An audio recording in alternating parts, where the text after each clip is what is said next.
Hi friends, எல்லாரும் எப்படி இருக்கீங்க? இன்றைக்கி நம்ம என்ன ரெசிபின்னு பார்க்குறதுக்கு முன்னாடி நம்ம சேனலில் நிறைய ஃப்ரெண்ட்ஸ் பார்க்குறீங்க. அதாவது 99%க்கு மேலே நிறைய பேர் பார்க்குறீங்க. ஆனால் சப்ஸ்கிரைப் பண்ணிக்கிறவங்க பார்த்திங்கன்னா ரொம்ப கம்மியான பேரை தான் இருக்கீங்க. சப்ஸ்கிரைப் பண்ணிவிட்டு பெல் ஐக்கானை கிளிக் பண்ணிவிட்டு வீடியோ பாருங்கள். இப்போ நம்ம சேனலில் என்ன ரெசிபி பார்க்க போகிறோம் அப்படின்னா, இன்றைக்கி பீட்ரூட் வச்சு ஒரு குருமா ரெசிபி. இது வந்து இட்லி, தோசை, சாதம், சப்பாத்தி எல்லாத்துக்கூடமே சாப்பிட்லாம். வாங்க எப்படி பண்ணுறதுன்னு பார்த்துடலாம்.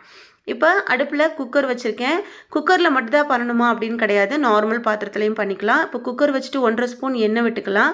எண்ணெய் வந்து கொஞ்சம் நல்லா சூடு வந்ததுக்கப்புறமா ஒரு 1/4 டீஸ்பூன் அளவுக்கு சோம்பு, 1/4 டீஸ்பூன் அளவுக்கு சீரகம் போட்டுக்கலாம். ரெண்டும் கொஞ்சம் நல்லா பொரியட்டும். பொரிஞ்சதுக்கப்புறமா இது கூட நம்ம அடுத்து என்ன பொருள் சேர்க்க போகிறோம் அப்படின்னா, பூண்டு, அதாவது இஞ்சி பூண்டு எல்லாம் நான் இது கூடவே சேர்த்து நல்லா வதக்கி அரைக்க போகிறேன். அதுக்கு முன்னாடி ஒரு 1/4 டீஸ்பூன் அளவுக்கு குருமிளகும் நான் சேர்த்துக்கிறேன். அதுக்கப்புறம் ஒரு கொஞ்சமாக ஒரு கொத்தளவுக்கு கருவேப்பிலை இலைகள் அதையும் சேர்த்துக்கலாம். அதுக்கப்புறம் ஒரு 3லேருந்து 4 பூண்டு பற்கள் சேர்த்துக்கலாம். ஒரு சின்னதாக ஒரு துண்டு அளவுக்கு இஞ்சி போட்டுக்கலாம். ஒரு 3 பேர் செய்கிற அளவுக்கு ஒரு குருமா வைக்கிறீங்கன்னா அதுக்கு எந்த அளவுக்கு நமக்கு இஞ்சி பூண்டு பேஸ்ட்டு சேர்ப்போமோ, 1 ஸ்பூன் இல்லை 3/4 ஸ்பூன் சேர்ப்போம் இல்லையா, அந்த அளவுக்கு பூண்டு இஞ்சி உரித்து போட்டால் போதும். அதை சேர்த்து நல்லா வதக்கி விடுங்க. இது கொஞ்சம் நேரம் வதங்கட்டும். வதங்கினதுக்கப்புறமா ஒரு 10 சின்ன வெங்காயத்தை தோல் எடுத்துட்டு சேர்த்துக்கலாம். பெரிய வெங்காயமும் போட்டு செய்யலாம். சின்ன வெங்காயம் செய்யும்போது அந்த குருமாவோட டேஸ்ட்டு ரொம்ப நல்லாயிருக்கும். அதுக்காக நான் சின்ன வெங்காயம் சேர்த்துக்கிட்டேன். வீட்டில் சின்ன வெங்காயம் இல்லை, பெரிய வெங்காயம் தான் இருக்குன்னா நீங்கள் அதை வச்சும் ட்ரை பண்ணலாம். அப்போ வந்து பாதி அளவுக்கு ஒரு பெரிய சைஸ் வெங்காயமாக இருந்துச்சுன்னா பாதி சேர்த்துக்கோங்க. ஒரு மீடியம் சைஸான பெரிய வெங்காயமாக இருந்துச்சுன்னா ஒரு வெங்காயம் கட் பண்ணிவிட்டு சேர்த்துக்கோங்க. அதுக்கப்புறமா தக்காளி வந்து ஒரே ஒரு தக்காளி தான் நான் சேர்த்துக்கிட்டேன். கொஞ்சம் நல்ல பழமான தக்காளியாக இருந்தது. அதை நல்லா கட் பண்ணிவிட்டு அதையும் சேர்த்துட்டு நல்லா இந்த மாதிரி வதக்கி விட்டுக்கலாம். கொஞ்ச நேரம் வதங்கட்டும். வதங்கினதுக்கப்புறமா ஒரு 1.5 ஸ்பூன் அளவுக்கு தேங்காய் துருவல் வந்து நான் சேர்த்துக்கிட்டேன். இதை சேர்த்துட்டு அடுப்பை ஆஃப் பண்ணிவிட்டு அந்த சூட்லேயே நல்லா கலந்து விட்டுட்டு நல்லா ஆற வச்சுட்டு இந்த மிக்ஸி ஜாரில் வந்து மாற்றிக்க போகிறேன். இப்போ இந்தளவுக்கு நல்லா கலந்தாச்சு. இப்போ வந்து நான் அடுப்பை ஆஃப் பண்ணியிருக்கேன். மிக்ஸி ஜாரில் மாற்றிட்டு காமிக்கிறேன். இப்போ மிக்ஸி ஜாரில் மாற்றிட்டு ஒரு 1/4 கிளாஸ் தண்ணி சேர்த்து நல்லா பேஸ்ட்டாக அரைச்சிக்கலாம். இப்போ அரைச்சது ஓரமாக இருக்கட்டும். இப்போ அதே குக்கர் தான் எண்ணெயெல்லாம் ஒட்டிகிட்டு இருக்கனால அப்படியே வைக்கிறேன். மறுபடியும் ஒரு 1.5 ஸ்பூன் அளவுக்கு எண்ணெய் விட்டுருக்கேன். எண்ணெய் விட்டதுக்கப்புறமா சூடு வந்ததுக்கு எண்ணெய் நல்லா சூடு ஏறினதுக்கப்புறமா கிராம்பு 2 சின்ன துண்டு அளவுக்கு பட்டை, 2 ஏலக்காய், ஸ்பைஸ் ஐட்டங்கள் நீங்கள் உங்களுக்கு என்னென்ன ஃப்ளேவர் போடுவீங்களோ அது இருந்தாலும் நீங்கள் போட்டுக்கலாம். நான் இது 3 மட்டும் தான் சேர்த்துருக்கேன். இது சேர்த்ததுக்கப்புறமா கொஞ்சம் நேரம் லேசாக பொரிஞ்சு வரட்டும். அந்த பட்டையெல்லாம் வந்து எண்ணெயிலே கொஞ்சம் ஃப்ரை ஆனாதான் அதோட வாசனை நமக்கு வந்து முழுசாக கிடைக்கும். அந்த மாதிரி வந்ததுக்கப்புறமா நான் வந்து பெரிய வெங்காயம் வந்து ஒரே ஒரு மீடியம் சைஸான பெரிய வெங்காயத்தை கட் பண்ணி வச்சுருக்கேன். 2 பச்சை மிளகாய் வச்சுருக்கேன், அதையும் சேர்த்துக்கலாம். வெங்காயம் கொஞ்சம் மெல்லிசாக நீளமாக கட் பண்ணியிருக்கேன். அந்த மாதிரி கட் பண்ணி போட்டுக்கோங்க. அப்போ குருமாவுக்கு வந்து நல்லாயிருக்கும். இதை சேர்த்ததுக்கப்புறமா நல்லா இந்த மாதிரி வதக்கி விடுங்க. கொஞ்ச நேரம் எண்ணெயில் வந்து வதங்கட்டும் வெங்காயம். அதோட பச்சை வாசம் போகணும். ரொம்ப வந்து அந்த பொன்னிறமாக வரணும் அப்படின்னு கிடையாது. கொஞ்ச நேரம் அந்த பச்சை வாசம் போகிற அளவுக்கு வதக்கி விட்டதுக்கு அப்புறமா இதில் வந்து ஒரே ஒரு தக்காளி வந்து சேர்த்துக்கலாம். ஆல்ரெடி நம்ம ஏற்கனவே ஒரு தக்காளி வதக்கி அரைச்சி வச்சுருக்கேன்.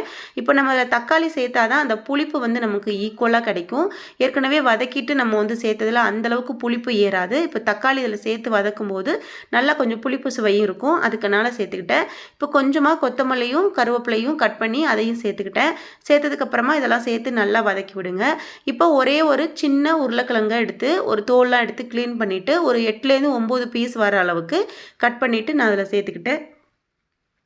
இப்போ உருளைக்கிழங்கு சேர்த்து நல்லா வதக்குனதுக்கப்புறமா நம்ம இன்றைக்கி பீட்ரூட் குருமானால ஒரு பீட்ரூட் எடுத்துகிட்டு அது தோல் எடுத்துகிட்டு உருளைக்கிழங்கு இருக்க சைஸை விட கொஞ்சம் கம்மியான சைஸாக சின்ன சைஸாக கட் பண்ணிவிட்டு நம்ம பொரியலுக்கெல்லாம் பண்ணுவோம்ல, அதை விட கொஞ்சம் பெரிய சைஸாக இருக்கணும். இந்த மாதிரி கட் பண்ணிவிட்டு போட்டு அதையும் சேர்த்து நல்லா வதக்கி விடுங்க.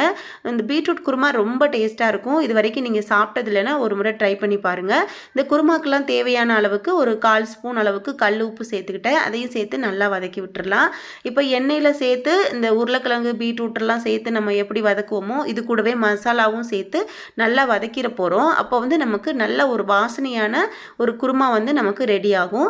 இப்போ இது வந்து கொஞ்சம் நேரம் எண்ணெயில் பச்சை வாசம் போனதுக்கப்புறம் வதங்கினதுக்கப்புறமா 1/4 டீஸ்பூன் மஞ்சத்தூள், ஒரு 1/4 ஸ்பூன் அளவுக்கு கரம் மசாலா, 1/4 ஸ்பூன் அளவுக்கு மிளகாய்த்தூள், 1 ஸ்பூன் அளவுக்கு வீட்டில் அரைச்ச மல்லித்தூள் இதெல்லாம் சேர்த்து நல்லா வந்து கலந்து விட்டுக்கலாம். மல்லித்தூளில் வந்து நம்ம வீட்டிலே அரைச்சதுனால நான் அதில் சேர்த்ததா சீரகம், சோம்பு இதெல்லாம் சேர்த்து நல்லா வந்து அரைச்சி வச்சுருக்கேன். அதையும் சேர்த்துட்டு நல்லா வதக்கி விட்டுக்கிறேன். இப்போ மிக்ஸி ஜாரில் நம்ம வந்து வெங்காயம் தக்காளிலாம் வதக்கி ஒரு பேஸ்ட் மாதிரி அரைச்சி வச்சுருந்தோம்ல, அதை சேர்த்து நல்லா கலந்து விட்டுட்டு மறுபடியும் மிக்ஸி ஜாரில் வந்து ஒரு 3/4 கிளாஸ் தண்ணி சேர்த்து அதையும் கழுவிட்டு சேர்த்துக்கலாம். தண்ணியோட அளவு எவ்வளோ வேணும் அப்படிங்கிறத ஸ்டெப் பை ஸ்டெப்பாக தண்ணி ஊற்றி கலந்து பார்த்துட்டு நீங்கள் தண்ணி சேர்த்துக்கோங்க வேணும்னா. இல்லைனா ரொம்ப தண்ணி ஆயிடுச்சுன்னா நமக்கு குருமா மாதிரி இருக்காது, ரசம் மாதிரி ஆயிரும். அதனால நம்ம எந்த அளவுக்கு நமக்கு தண்ணி வேணுமோ கொஞ்சம் கொஞ்சமாக இப்போ மிக்ஸி ஜார் கழுவிட்டு சேர்த்துருக்கேன், அதையும் கலந்து பார்க்குறேன். பத்தலைன்னா இன்னொரு 1/2 கிளாஸ் சேர்த்துக்க போகிறேன். அந்த மாதிரி பொறுமையாக தண்ணி பார்த்துட்டு கலந்துட்டு நீங்கள் வந்து குருமா வந்து ரெடி பண்ணுங்கள். இப்போ இன்னும் கொஞ்சம் தண்ணியும் நான் சேர்த்துக்கிட்டேன். சேர்த்ததுக்கப்புறம் கலந்து விட்டால் எனக்கு குருமாவுக்கு கரெக்டான அளவாக இருந்துச்சு. இப்போ இந்த மாதிரி கொதி வந்ததுக்கப்புறமா மூடி போட்டுட்டு கலந்து விட்டுட்டு இப்போ 2 விசில் வச்சு நான் எடுத்துக்க போகிறேன். இப்போ 2 விசில் கம்ப்ளீட் ஆனதுக்கப்புறமா நம்ம திறந்து பார்க்கலாம். இப்போ பார்த்தீங்கன்னா 2 விசில் கம்ப்ளீட் ஆகிடுச்சு. இப்போ குருமா நமக்கு ரெடி ஆகிடுச்சு. காயெல்லாம் நல்லா வெந்துட்டு நமக்கு ஒரு கமகமனு வாசனையோடு நமக்கு குருமா வந்து ரெடி ஆகிடுச்சு. இது வந்து பார்த்திங்கன்னா இந்த சப்பாத்தி கூடலாம் சாப்பிட்டீங்க, இட்லி தோசை கூடலாம் சாப்பிட்டிங்கன்னா அவ்வளோ ஒரு டேஸ்ட்டாக இருக்கும். ஒரே மாதிரியான குருமா செய்யாமல் பீட்ரூட்லாம் சேர்த்து இந்த மாதிரி ஒரு சூப்பர் சுவையில் குருமா செஞ்சு சாப்பிட்டு பாருங்கள், ரொம்ப டேஸ்ட்டாக இருக்கும். இப்போ குருமா ரெடி. இந்த ரெசிபி உங்களுக்கு பிடிச்சிருக்குன்னு நான் நம்புகிறேன். பிடிச்சிருந்தா நம்ம சேனலை சப்ஸ்கிரைப் பண்ணிக்கோங்க, பெல் ஐக்கானை கிளிக் பண்ணுங்கள். நிறைய ஃப்ரெண்ட்ஸ் வந்து பார்க்குறீங்க, சப்ஸ்கிரைப் பண்ணிக்காமலே போயிடுறீங்க. சப்ஸ்கிரைப் பண்ணுங்கள், அப்போ தான் எங்களுக்கு ஒரு மோட்டிவேஷனாக இருக்கும். நெக்ஸ்ட்டு ஒரு நல்ல ரெசிபியில் மீட் பண்ணலாம். ஓகே ஃப்ரெண்ட்ஸ், பாய்.